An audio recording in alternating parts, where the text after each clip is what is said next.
අයිබෝන් කියලා පිළිගන්නවා දිනුක සිල්වා YouTube channel එකට. ඉතින් ඔයාලව මම හිතන්නේ අවුරුදු 3කට 4කට විතර පස්සේ තමයි ඉතින් මේ විදිහට ඔයාලත් එක්ක වීඩියෝ එකකින් එකතු වෙන්නේ. ඉතින් ඇත්තම මුලින්ම ගොඩක්ම ස්තුතිවන්ත වෙන්න ඕනේ.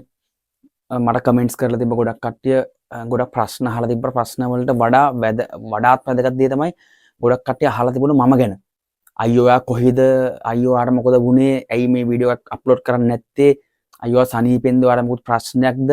ඒ වගේ ගොඩක් මම ගැන අහලා තිබුණා ගොඩක් කට්ටිය. ඉතින් ඒ හැමෝටම ගොඩක්ම ස්තුතියි ගන්න. ඉතින් බොක්කෙම ආදරේ මේ channel එකේ subscribers 3000ක් මම යාළුවා subscribers විදිහට නෙමෙයි ගන්නේ බොක්කවල් විදිහට. ඉතින් එදා ඉඳන්ම දන්නවා මංගේ හිටපු කට්ටිය මම හදවතින්ම කතා කරනවා. ඉතින් මම හිත ඇතුලේ තියෙන දේ මම ඒ විදිහටම කියනවා. අර මේ මම කැමරාවක් ඉස්සරහා දැන් කතා කරන්නේ මේක YouTube එකේ යනවා කට්ටිය බලනවා. ඒ හින්දා මම ටිකක් මේ අර පොස්ට් වචන කතා කරන එහෙම එකක් නෑ. මං කෙලින් මගේ හිතේ තියෙන වචනම තමයි මම කතා කරේ. ඉතින් මාත් එක එකතු වෙලා හිටපු ඒ හැමෝම දන්නවද මම මොන වගේ කෙනෙක්ද කියලා. ඉතින් මම අද කතා කරන්න යන්නේ පළවෙනි මාතෘකාව තමයි ගොඩක් කට්ටිය මගෙන් අහලා තිබුණ ප්‍රශ්න මම ඔක්කොම ගත්තා. ඒ ගත්තු ප්‍රශ්නවල එකතු කරලා බැලුවට පස්සේ මේ අර කියන්නේ ඒ ඔක්කොම අහලා තිබුණේ එකම එක දෙයක් ගැන තමයි. හැබැයි අහපු විදිය තමයි වෙනස්. ඉතින් මම ඒ ඔක්කොම එකට අරගෙන එක පිළිතුරක් දෙන්න කියලා මම හිතුවා. ඉතින් මම එහෙම එක පිළිතුරක් දුන්නොත් හොඳයි කියලා. බලමු ඉතින් මොනවද තිබ්බ ප්‍රශ්න ටික. මම මොනවද ඒක ඒ ප්‍රශ්න ටික අරගෙන එකක් විදිහට අර මොන වගේ පිළිතුරක් දෙන්න යන්නේ කියලා බලමු මේ වීඩියෝ එකෙන්.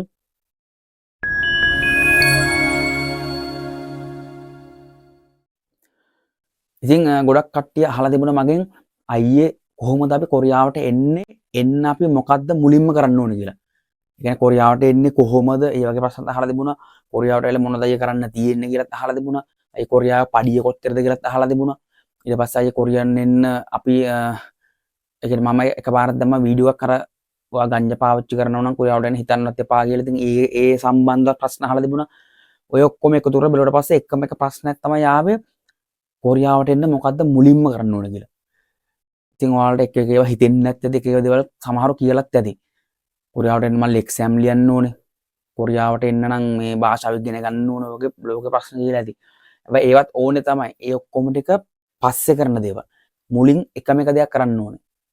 ඒ තමයි කොරියාවට එන්න නම් ඔයා මුලින්ම රයිට් අපි මේ මෙහෙම කතා කරමුකෝ. දැන් කොරියාවට එන්න කෙනෙක් බලාපොරොත්තු වෙන්නේ කොරියාවේ තියෙන මේ ලයිෆ් එක ලක්සරි ලයිෆ් එකක් ගත කරනවා කොරියාවේ ඉඳලා ගියපු අය. ඒ කියන්නේ යාලා තට්ටු දෙකට ගයක් හදා ගන්නවා, වාහනයක් ගන්නවා, එක්ක ටවුන් එකේ ගෙඩමක් අරගෙන බිල්ඩින් එකක් හදලා ඒක බිස්නස් එකක් පටන් ගන්නවා. ඔන්න ඕවා දැකලා තමයි මේ කොරියාවට ගොඩක් කට්ටිය එන්න හිතන්නේ. කියන්නේ අම්මෝ අපිත් යන්න ඕනේ පට්ට ගෙමක් ගහන්න පුළුවන්. තව එකක් තමයි මෙහෙ කට්ටිය කියන්නේ මෙහෙ ඉඳගෙන දාන වීඩියෝස් බලනවා. යාලා ආතල් ගන්නවනේ කොල්ලෝ මෙහෙ. ඉතින් ඒවා බලනවා. අම්මෝ අන්න ගමේ අර අප්පුහාම වගේ හිටපු ගමන් කොරියාව ගිහිල්ලා අම්මට අසිරි ඉන්නව සැපට ඔන්න ඔය වගේ අදහස් තියෙනවා ඔළුවේ. හැබැයි එහෙම ඒව දැකලත් එන්න අදහසක් තියෙනවා try කරනවා. හැබැයි අර ඒ ගන්න බෑ. ඒ කියන්නේ එතෙන්ට යොමු වෙන්නෙම නෑ. මොකක්ද ඒකට හේතුව? එහෙනම් එකම දේ කරන්න ඕනේ. ඒ තමයි ඔයා මුලින්මම කරන්න ඕනේ. ඔයා දැන් ඉන්න ජීවිතය දිහා බලන්න ඕනේ. ඔයා දැන් ඉන්න ජීවිතය දිහා බැලුවොත් තමයි ඔයාට මෙතෙන්ට එන්න ඕන ඇයි කියන හේතුව ඔයාටම තේරෙන්නේ. කියන්නේ ඒක ඔයාටම තේරුම් ගන්න පුළුවන්. මමත් එහෙම තමයි මෙතෙන්ට ආවේ. කියන්නේ මුලින්ම අපි ඉන්න තැන අපි ඉස්සරින් බලන්න ඕනේ. දැන් උදාහරණයක් විදිහට කිව්වොත් එහෙම දැන් අපි හිතමු දැන් ඔයා හොඳට ආතල් ගන්න කොල්ලෙක් කියලා. කියන්නේ ඔයා යාළුවොත් එක්ක එකතු වෙලා පැය 24 පට්ට ෆන් එකේ ඉන්නේ. කිසි ප්‍රශ්නයක් නැහැ. අඩිය ගහනවා, ඩ්‍රින්ක් එකක් ගන්නවා. දැන් සමහර ඉන්න ළම කොල්ලෝ අයිස් පොඩ්ඩක් ගන්නවා, ජොයින් කෑල්ලක් ගහලා එහෙම කාලා බීලා ආතල්ලක ඉන්න කෑල්ලක් එම ටෝක් කරගන්නවා. ඒක හම්බෙන්න යනවා. ඒකෙත් එක්ක මොකක් හරි ගන්න ෆන් එකක් ගන්න. කොල්ලෝ එක්ක ඉඳලා ෆුල් චූන් එකේ ඉන්නවා. ඉඳලා ගෙදර එනවා නේද? ඔය ගෙදර ඇවිල්ලා අපි හිතමු විනාඩි 10ක් වැඩි විනාඩි 10ක් නොවිතර ඉන්නවනේ. ඔය ගෙදර පැය දෙකක් කියන්නකො ඉන්නේ. ඔන්න ඔය පැය දෙක තුන තමයි ඔයාගේ ජීවිතේ තියෙන ඔන්න ඔය කාලය ඇතුලේ. තමන්ගේ ගෙදර තමන්ගේ ඇවිල්ලා ඉන්න පොඩි කාල සීමාවක් තියෙනවනේ. ඔන්න ඔය කාල සීමාව තමයි ඔයාගේ රියල්ම ලයිෆ් එක තියෙන්නේ. ඔයා අන්න එතන බලන්න ඕනේ ඔයා කොහොමද ඉන්නේ කියලා. එතන වල ප්‍රශ්නයක් නැද්ද? හොඳට කන්න බොන්න තියෙනවද? සැපට තමන්ට ඇවිල්ලා ගෙදර හොඳට ඇලර්ට් එක දාලා එහෙම ටීවී එකක් බලාගෙන චූන් එකේ ඉන්න පුළුවන්ද? අම්මා තාත්තා හැපි එකේ ඉන්නවද? අක්කලා නංගිලාට මුකුත් ප්‍රශ්න නැද්ද? ඉස්කෝලේ යන මල්ලිලා නංගිලා ඉන්නවා නම් එයාලට ඒ පාසලේ ප්‍රශ්න නැහැ. එයාලට ඉස්කෝලේ යන්න අවශ්‍ය කරන සැප පහසුකම් ඒ ටික තියෙනවද? ඔන්න ওই ටික නැත්තම් ජීවිතය අර කොච්චර ආතල් ගත්තත් වැඩක් නැහැ නේ. අර ගෙදර ඇවිල්ලා අර ඉන්න ටික මානසික නිදහසක් නැහැ නේද? පොඩ්ඩක් හිතලා බලමු. තමන්ගේ අම්මා තමන්ගේ අක්කලා නංගිලා ටික වෙඩින් එකකට යන්න රත්තරන් බඩු ටික එහා ගෙදරින් නම් ඉල්ලගන්නේ තමන්ගේ යාළුවෙක්ගේ ඒ අහලා පහලා ගෙදර ගෙන්න රත්තරන් බඩු ටික ඉල්ලගෙන මකුළු ගෙදරක දාන් යන්නේ. අන්න ඒක තමයි ඔයා දැන් ඉන්න තත්ත්වය. ඔයාගේ ජීවිතේ. තාත්තා තාමත් රස්සාවට යනවා නම් තාත්තා කරන්නේ කුලී වැඩ නම් හරි මොකක් හරි නම් කරන්නේ ඒකෙන් හම්බ කරන එන මුදලින් නම් ඔයත් කාලා බීලා ඔයත් ඔය යාළුවෙක් යන්න එහෙම රුපියල් 100ක් 200ක් 1000ක් ගන්නෙ. අන්න ඒක තමයි ඔයාගේ ජීවිතේ. ඔයාගේ නංගි ඔයාගේ අක්කා වෙන්න පුළුවන්. ඒ අය කොහේ හරි ගාමන්ට් එකක හරි කඩේක හරි රුපියල් 10 15 රස්සාවට යනවා නම් අන්න ඒක තමයි ඔයාගේ ගෙදර දෙන ජීවිතේ. සීට්ටු දාන කට්ටිය ඔයාගේ ගෙදර අම්මලා සීට්ටුවක් දානවා. ඒ සීට්ටුවේ සල්ලි ඉල්ලගෙන ඒ කෙනා ගෙදරට එනවා. සීට්ටුවේ සල්ලි දී ගන්න විදියක් නැතුව නම් ඔයාගේ ගෙදර මිනිස්සු ඉන්නේ. අන්න ඒක තමයි ඔයා දැනට විදින ජීවිතේ. ප්‍රශ්න ගොඩක ඉන්නේ. හැබැයි ඔයාලට හිතෙන්න පුළුවන් නෑ මම පට්ටාතල්ලේ ගෙන්නෝනේ. ඒ ඔයා එහෙම ඉන්නවා කියලා ඔයාලට හිතෙනවා අර කොල්ලොත් එක ගිහිල්ලා ජොයින් කෑල්ලක් ගහලා අයිස් පොඩ්ඩක් ගහලා බයික් එකක එහෙම රෝද උස්සන් ගිහිල්ලා පොඩි ආතල්ලයක් ගන්නවා ඇති. හැබැයි ගෙදර ආවට පස්සේ හිට බයික් එකට තෙල් ටික ගහන අම්මලා තාත්තලා දැන් සල්ලි ඉල්ලන්නේ ඒ මිනිස්සුන්ට ඒක දෙන්න විදියක් නැත්තම් අන්න ඒක තමයි ඔයා ඉන්න ජීවිතේ. පරාදයිනේ. එතනින්ම ඔයා පරාදයි කියන්නේ කෙලින්ම බල්ලා ගන්නට වැටලෙන්න තියෙන්නේ. ඔන්න ඔතනින් එළියට එන්න තමයි මෙන්න මේ මාර්ගය අපි තෝරගන්න මේ කොරියාවට එනවා කියන එක. නැත්තම් කොරියාවට එන්න ඕන මේ තව එකෙක් ඉන්න විදිය දැකලා නෙමෙයි. Taman දැන් ඉන්න විදිය දැකලා අන්න ඒ පුද්ගලයෙක් කොරියාවට පුද්ගලයෙක් ඉන්න විදිය දෙක සසඳන බලන්න ඕන. ඒ කොල්ලගේ කලින් ලයිෆ් එකයි දැන් ලයිෆ් එක සසඳන බැලුවොත් Tamanට ඊර්ෂ්‍යාවක් නැති වෙන්නේ. ඊර්ෂ්‍යාව හින්දා යන්න හිතෙනවා. හැබැයි Taman දැන් ඉන්න තත්ත්වේ Tamanට ඉස්සරහට ඉන්න ඕනේ කොහොමද? දැන් ඔයා වගේම ආතල් අරන් හිටපු කොල්ලෙක් වෙන්න පුළුවන්. දැන් මමත් 2011 තමයි මගේ යාළුවෝ ටික මම අතෑරිය කියන්නේ අතමැරලා දැම්ම ඇත්ත කියන්න ඕනේ. මොකද උන්ගේ ඔළුවේ කවදාවත් තිබ්බේ නෑ මේ පොඩ්ඩක් ඔළුව උස්සලා ආතල් එකේ අර ඔළුව උස්සලා ඉන්න ඕන කියන ඔළුව උස්සලා ඉඳලා පන්නයක් ගන්න ඕන කියන එහෙම අදහස් තිබ්බේ නෑ. ජොයින්ට් එකක් ගහනවා සිගරට් එක බොනවා අඩිය පුඩියක් ගහනවා. ඒ මත්තේම තමයි ඉන්නේ. ගෙදර ගිහලා ගෙදර 1000ක් ප්‍රශ්න. මං කොහොම හරි එතනින් කැඩිලා මගේ ජීවිතය දිහා බලලා එතනින් කැඩලා මම මෙතෙන්ට ආවා. අද මම මෙතන ඉන්නවා ඒකොල්ලෝ තාම එතන ඉන්නවා. ඉතින් ඔයත් ඒ වගේ තැනක නම් තාමත් ඉන්නේ. ඔයා ගෙදර ආවට පස්සේ ගේ ඇතුලේ ප්‍රශ්න 1000ක් තියෙනවා නම් අන්න ඒක තමයි ඔයා තෝරගන්න ඕන හේතුව මෙන්න මේ රටට එන්න. මොකද හේතුව ගොඩක් අය ඉතින් ප්‍රශ්න තමයි මේ මම අහලා බැලුවාම දැන් මගෙත් ලංකාවේ මම එක්ක එහෙම ආශ්‍රය කරපු සමහරු යාළුවොත් නොවන කට්ටිය හිටියා. මට ඔය Facebook එකෙන් සෙට් වෙලා මම මේ ට්‍රේඩින් කරනවා අවුරුදු ගානක් මම ට්‍රේඩ් කරනවා. මම ඒකම YouTube channel එකත් පොඩ්ඩකට වහලා තිබුණේ. ඒ ට්‍රේඩින් ඉගෙන ගන්න කාලෙත් මට එහෙම සෙට් වෙච්ච යාළුවෝ ඉන්නවා. එයාලත් ඉන්න ලයිෆ් එක ගැන බලලා මම මෙහෙම කියලා අද මේ කොරියාවට ඇවිල්ලා මම එක්ක දැන් මෙහෙට අනිද්දා මම හම්බෙන්න යන යාළුවොත් ඉන්නවා මෙහි.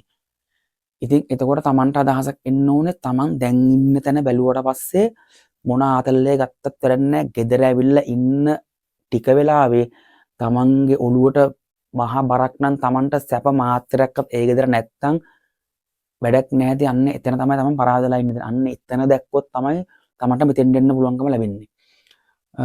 දැන් ඔය සමහරුන්ගේ ඔළුවේ මෙන්න මේ වගේ අදහස් දෙන්න පුළුවන්. අයියෝ ඉතින් කොරියාවට යන්න නැත්නම් අවුරුදු දෙකක්වත් ඉන්න එපා. අර මගේ හරි යාළුවෙක් හිටියා උනුත් එක්සෑම් ලියලා අවුරුදු දෙකක් විතර ගියා නේද? ඔච්චර කාලයක් බලන් ඉන්න එපා මේකට. පාවනට එච්චර කාලයක් ඉන්න ගියාම දැන් මම නිකමඩ හිතන්න ඔයාට මේ මෙන්න මේ මම දැන් කිව්ව අදහස ඔයාට දැනට අවුරුදු 2-3කට කලින් ඇවිල්ලා තියෙන්නේ නැති. එහෙම ඇවිල්ලා තිබුණා නම් හැබැයි දැන් ඒ අර කියන්නේ අපි අර දැන් තව අවුරුදු දෙකක් ඉන්න එපා. දෙකක් විතර බලන් ඉන්න එපා. ඒ අන්නේ දායේ කිව්ව වචනේ දැන් මේ අවුරුදු 2 ගෙවිලා නේද? අපි අය අවුරුදු 2 ගෙවිලා දැන් ඉස්සරහට ඇවිල්ලා තියෙන්නේ. හැබැයි ඒ කාලේ එක්සෑම් එක ලියලා තිබුණා නම් දැන් එනම් කුරියාවටත් ඇවිල්ලා. අපිට හිතෙනවා මොච්චර කාලයක් ඉන්න එපා. හැබැයි මතක තියාගන්න ඔයා ඒ වැඩේ කරත් නොකරත් කාලය යන එක නතර වෙන්නේ නැහැ. ඒ කාලේ කොහොමවත් යනවා. දැන් ඔයා මේ වැඩේ කරත් නොකරත් දැන් ඔයාට දැන් හිතෙන්නත් පුළුවන් අවුරුද්දක් විතර ඉන්න එපා. ඉතින් එක්සෑම් ලියලා ඉතින් ආස ගන්න පන්ති යන්න ඕනේ. එක්සෑම් ලියලත් මේ ඇග්‍රීමන්ට් එකක ඉන්න ඕනේ. ඉතින් පාඩම් එකක ඉන්න ගියාම හැබැයි ඔයා මේක කරත් නොකරත් ඔයා අවුරුදු ගාන යන එක නතර වෙන්නේ නැහැ. මේ කොල්ල කුරියන් එක්සෑම් ලියන අපි පොඩ්ඩක් නතර වෙමු. එහෙම නැහැ කාලය. කාලය කොහොමවත් යනවා.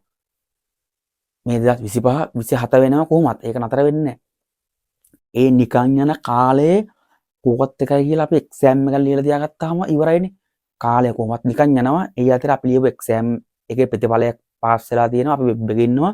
කාලෙත් එක ටිකට ඉස්සරහට ඔන්න අපිට ඇග්‍රීමන්ට් එකක් අපි කොරියාවට හොලිඩේ එකක් හම්බ කරලා ලංකාවට ගියා. වැඩේ ඉවරයි.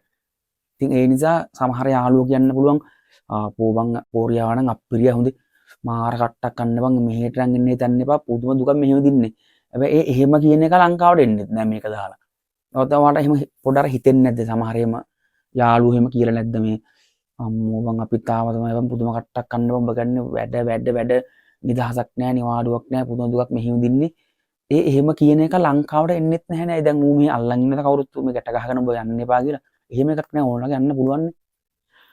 හැබැයි එහෙම එන්නෙත් නෑ එහෙම කියන එක. අය හේතුව සමහරව කැමති නෑ.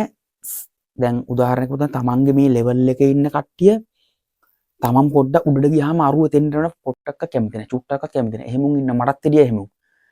එකට අපි එකට වැඩ කරලා හැම සෙනසුරාදම මිනිහා යනවා ගෙද නිවාඩු යනවා කියලා මම මේ ලංකා සිද්ධිය කියන්නේ මේ යන තැන කියන්නේ නිකන් අහම්බෙන් දැක්කේ අමුතු අකුරු වගේක් තියෙනවා කාමරේ බැලුවට පස්සේ කොරියන් මටත් කොරියන් එක්සෑම් ලිව්වා දැන් කියන මට කිව්වහම මට මෙහෙම එකක් තියෙන උඹත් ලියපන් කියලා මම උට අල්ලන් ගහනවනේ ඔබ ලියන්න එපා කියලා එහෙම එකක් නැහැ නේද අර තමන්ගේ තත්ත්වයට එනවට එහෙම කැමති නැති යාළුවොත් ඉන්නවා ඒ හින්දා තමන් මූලික දේ තමයි යාළුවෙක්ගෙන් කවදාවත් අහන්න එපා මං කියන්නේ හැමෝම ගැන නේ පොදුවේ නෙමෙයි කියන්නේ පිරිසක් ඉන්නවා තමන්ට තේරෙනවා තියෙන මොනවාරි ඇහුවට පස්සේ ඌ කියන්නෙත් නැහැ අර වටින් ගුඩින් ගන් ඈ බං එහෙම පොඩ්ඩක් හොයලා බලන්න ඕනේ ටිකක් බලපන්කෝ අර පොඩ්ඩක් චුට්ටක් බලපන් Facebook එහෙම ඇති මම දැන් ඔයා අහනවා මේ ඒ මටත් කොරියන් එන්න ඕනේ බං මේ ක්ලාස් යන්න පුළුවන් තැනක් කොයිද හොඳ තැනක් ද කියන්නේ බං එහෙම ඉතින් දගේව නෑ චුට්ටක් පොඩ්ඩක් හොයලා බලපන් ටික පොඩ්ඩක් මේ චුට්ටක් බලන්න Facebook එහෙම බලපන් අර හරි වචනයක් කියන්නේ නැහැ නේද අන්න උන් තමයි කැමති නැත්තේ ඔයත් ඒ ගානට එනකොට මොකද හේතුව ඒ පොර වාහනයක යනකොට ඔයා ෆුට්සයිකලේ නම් ස්කූටරේ නම් යන්නේ අන්න හරි කැමති. හැබැයි ඌත් යන වාහනයක ඔයත් යන වාහනයක පොඩ්ඩ අවුල් එතකොට එක සමානයිනේ. ඒ නිසා කවුරුත් කැමති නැහැ මේ සමානතාවය අර එහෙම ඉන්න කැමති නැහැ. මොකද තමන්ගේ පොරත් දෙය පෙන්වන්න පුළුවන් පොඩ්ඩක් පල්ලෙහා කට්ටිය හිටියොත්නේ. යන්න ඒ නිසා සමහරවිට ඔයාට ඇත්ත කතාව කියන්න නැති වෙන්න පුළුවන්. කවදාවත් යාළුවන්ගෙන් මොකුත් අහන්න එපා මේ රට ගැන. සුපිරිම රටක්. මගේ වචන විශ්වාස කරන සැපට ජීවත් වෙන්න පුළුවන්. හොඳට හම්බ කරන ගේමක් ගහ ගන්න පුළුවන්. මමත් හරීම අසරණ අර අපි කියන්නේ අර බැලේ වැල් නැතුව ජීවත් වෙච්ච තරදයක් මමත් අද වෙද්දි හොඳට ඉන්නවා. මම දැන් අවුරුදු 6ක් කොරියාවේ. මම වීසා එකකුත් මාරු කරා. දැන් මගේ වයිෆරෙත් ගෙන්නලා ඉන්නේ. වයිෆරෙත් සාලේ ඉන්නවා. මේ මම වීඩියෝ එකක් කරනවා. ඔයා ඉන්න එපා ගුවාම සාලට වෙලා ඉන්න ඔයා TikTok එකේ බල බල. ඉතින් ඔයාලටත් පුළුවන් මෙහෙට ඇවිල්ලා තමන් ජොබ් එකක් කරලා හල්ඩ කම්බරන් ලංකාවේ ඉඩමක් කරන් ගියත් උර බිස්නස් එක පටන් අරගෙන අවුරුදු 5කට පස්සේ වීසා එක මාරු කරලා තමන්ගේ වයිෆ් හරි අම්මලා තාත්තලා ගෙන්නගෙන මේ සැපට ජීවත් වෙන්න පුළුවන්. හැබැයි ඔය දේවල් රඳාපවතින්නේ ඔයාගේ තීරණේ මත. ඒ කියන්නේ ඔයා දැන් ඉන්න තත්ත්වේ මොන වගේ තත්ත්වයක කියන එක හරියටම තේරුම් ගන්න ඕනේ. ඔයාට සිගරට් එකක් බොන්න යාළුවෙක් ගෙන්නම් බොන්නේ. යාළුවගේ සිගරට් පාර නම් ඔයා ගහන්න ඌ බීලා ඔයාට මෙහෙම දෙනවා නම් ඒ ටික නම් ඔයා බොන්නේ. යාළුවන්ගේ අඩිය පුඩියක් ගහන්න උන් සල්ලි එකතු කරනකොට ඔයාට ළඟට සල්ලි නැතුව ඔයා කපලා නම් උන් යන්නේ රින්ග් එකක් දාන්න. කොල්ලෝ වෙඩින්ස් හරි පාටි වලට හරි යනවා ඔයාට කියන්නේ නැත්තම් ගමේ තියෙන වෙඩින්ස් පාටි ඔයාලා ගෙදරට කියන්නේ නැත්තම් ඒ හේතුව ඔයා සීරෝ ඉන්න කියන එක මේ සමාජය තුළ ඔයා සීරෝ මිනිස්සෙක් කියන එක. ඉතින් සීරෝ ටු හීරෝ වෙන්න නම් ඔන්න ඔය සීරෝකම ලැජ්ජ ඇරලා තමන් අනිවාර්යයෙන්ම දකින්න ඕනේ. දැක්කොත් තමයි ඔයාට හීරෝ කෙනෙක් වෙන්න පුළුවන් ඉන්න සීරෝ තත්ත්වෙන්. ඉතින් ඒ නිසා අනිවාර්යයෙන්ම තමන්ගේ ලයිෆ් එක දිහා බලන්න. ආතල් එක එළියට ගිහිල්ලා කොල්ලෙක් ගන්න ආතල් එක දිහා දැන් ඔය සමහරු කියනවා මට ඇහිලා තියෙනවා මේ ආපු සමහර පොඩි උන් කියනවා අපි අයියා ලංකාවේදී පට්ට ආතල් එකේ හිටියේ අරේ මේ හන්දි ගානේ කොල්ලෙක් එක්ක අඩියක් පුඩියක් ගහලා නිවාඩු දවස් වල අරේ මේ හවසට එහෙම පුල් ආතල්ලේට මේ අයියද මේව නෑනේ වැඩ ඇරලා කාමරේට වෙලා වැඩට යනවා කාමරේට එනවා ඔහොම එපා ඉතින් මෙහි ඉන්න එපාන සමහරවට අයියේ ඉතින් මට ඒ වෙලාවට hina යන්නේ බහිස්රාව්‍ය ඉන්ද්‍රියෙන් මට hina යන්න උන් කියනේවට ඇයි යකෝ උන් ලංකාවේ උළු ආතල් එකනේ ලංකා ආතල් කියලා හිතන් ඉන්නවා පට්ට දුකන්න මල්ලේ විදින්න ආතල් එක පොඩ හිතලා බලන්නකෝ ලංකාවේ ආතල් කියලා පට්ට දුකන්න විදින්න අඩියක් පුඩියක් ගහන්න ඕන නම් සල්ලි හොයන් අතර වටේ යන්න ඕනේ. යාළුවන්ගෙන් ටිකට් එකතු කර ගන්න ඕනේ. සමහරට උන් කපලා යන්නේ. ඔය වගේ මාර ප්‍රශ්නේ තියෙන්නේ ඉතින්. ගෙදර දොරේ ප්‍රශ්න අම්මයි තාත්තයි රණ්ඩුවයි හේතුව ගෙදර කන්න බොන්න නැතුනම තාත්තා අම්බ කරන් ඉන්නේ. තාත්තා විතරයි තාත්තා ටෙන්ෂන් එක වැඩි. පොත ගෙදර දරුවෝ දෙන්නේ 3 දෙනෙක් ඉන්නවා. ගෑණි ඉන්නවා. බඩු මිල වැඩි. මිනිහට එන ස්ට්‍රෙස් එක මිනිහට අඩියක් ගහලා ගෙදර එන්නේ තාත්තා. ඊට පස්සේ අම්මා තාත්තා රණ්ඩු කරනවා. ඊට පස්සේ මේ ඔයාලට මල පැනලා ඔයාලා තාත්තට බයින පට්ට පවන්නේ මල්ලි ඔයාලා පුරවගන්නේ. බොරුද මම කියන්නේ. අක්කා හෝ ගෙදර නංගිව අනේ මේ කරදර ඉවසන්න බෑ කියලා අහුවෙන එක පැනලා යනවා. පස්සේ ඒ ගෙදර ඊට වඩා දුකක් ඒ අක්කයි නංගිව දෙන්නේ මාර කරුම ඌත් එක ගිහිල්ලා ඊට පස්සේ ඒකේ ඩිවෝස් වෙනවා. ඉතින් ඒකේ වටේ යනවා. ඔය වගේ මාර ප්‍රශ්න තියෙන හේතුව සල්ලි නැති නිසා. සල්ලි හම්බ කරන මෙතන තමයි නියම පාත් එක. ඒ කියන්නේ නියම හොඳම තැන. ඇයි හේතුව? ඒජන්සි ගන්න සල්ලි දිදී යන්න ඕන දෙයක් නෙවෙයිනේ. එක්සෑම් තමන් කොරියන් භාෂාව ඉගෙන ගත්තා. එක්සෑම් එක ලියුවා. එක්සෑම් එක පාස් වුණා. අනේ එතකොට තමන්ට ඇග්‍රීමන්ට් එකක් එනවා. අනේ එතකොට තමන්ට බැංකුවෙන් ලෝන් එකක් දෙනවා. ඒකත් අර මෙහෙට ආවා මාස දෙකකින් ලෝන් එක ගෙවුවා. ලස්සන හම්බ කරන් අක්කනන්ගෙත් වෙඩින් එකක් අරගෙන හොඳ සල්ලි ටිකක් දීලා යාළුවා කැන්දලා යවුවා. හොඳ කෙනෙක් හොයලා අම්මලා තාත්තලා පුල් හැපි එකක ඉන්නවා. තමුත් මැරි කරලා පුල් හැපි එකක ඉන්නවා. බිස්නස් එකක් එහෙම කරගෙන ගෙදර කට්ටියට වාහනවා මෙහි ඇවිල්ලා වයිෆ් එකට අරන් මෙහෙත් වාහනයක් කරන් සැපට ජීවත් වුණා. කරන්න දින්න එකම දේ අන්න එක තමන්ගේ ජීවිතයේදී අනිවාර්යෙන් බලන්න ඕනේ. දැන් ඉන්න තැන තමන් දැක්කොත් තමයි තමන්ට ඉස්සරහට කොතෙන්ද යන්න ඕන කියන එක ගැන අයිඩියා එකක් එන්නේ. ඒ හින්දා දැන් ඉන්න තැන දිහා හොඳට බලන්න. තව එකක් තමයි ඔයා ගංජා ගහන කෙනෙක් වෙන්න පුළුවන්, ඩ්‍රග්ස් ගන්න කෙනෙක් වෙන්න පුළුවන්. හැබැයි ඔය ගන්න මොනවා ගත්තත් ඔය ගන්න ටිකේ විතරනේ ආතල් එකක් තියෙනවා. ඔයා හිතලා බලන්න ජොයින් කෑල්ලක අයිස් පොඩ්ඩක් ගහනවා. ඒ වෙලාවේ පොඩි චූන් එකක් තියෙනවා. ඕක චූන් නැද්ද කියන්නේ ඕක චූන් එකක් නෙවෙයිනේ. ඒ හේතුව ඕක ගහන්න පුල් පට්ට දුකන්නේ විඳින්නේ. සල්ලි ටික හොයා කරන මාර කට්ටක් කරනවා සමාජයෙන් ගංජාකාරය කුඩුකාරය කියලා නමකුත් වැටෙනවා. ගෙදරකට ගෙන්න ගන්නේ නැහැ. ආලා පාලා යන්න බෑ. මේ හොරහැම මේ වපරහැම බලන්න යනවා අරූ කියලා බලනවා. ගෙදර ගියාම කන්න නැහැ. ගෙදරින් බල්ලට වගේ බයිනතෝ කාලා කන්නේ තෝ හිඟන්නතෝ රස්තාදුකාර කුඩුකාර ගංජාකාරය තෝ අපි පවුල කනවා තෝ මූණ දැලි ගන්නවා. එහෙම තෝ මක බෑ වෙලා ඵලයන් ඕමත් බයිනවා. තරුණ ජීවිතේ කොල්ල වෙලා මාර දුකන්නේ විඳින්න ලංකාවේ. එහෙම කරන්න එපා. මේ එක්සෑම් එක ලියන්න අනිවාර්යෙන් පට්ට ලේසි. පන්ති යන්න ක්ලාස් යන්න දන්නේ නැත්නම් කොහොමද යන්නේ කියලා අහන්න මගෙන්. කමෙන්ට් කරලා අහන්න මම ඔයාලට කියලා දෙන්න යන්න ඕනේ දැන්. මෙහෙනම් නැත්නම් මම කොරියන් ක්ලාස් එකක් කරේ කරන්නම් ඔයාලට YouTube එකේ. කිසි ප්‍රශ්නයක් නැහැ. ගේමක් ගහන්න මට ධෛර්යය තියන්න කොල්ලුනේ ඔයාලා.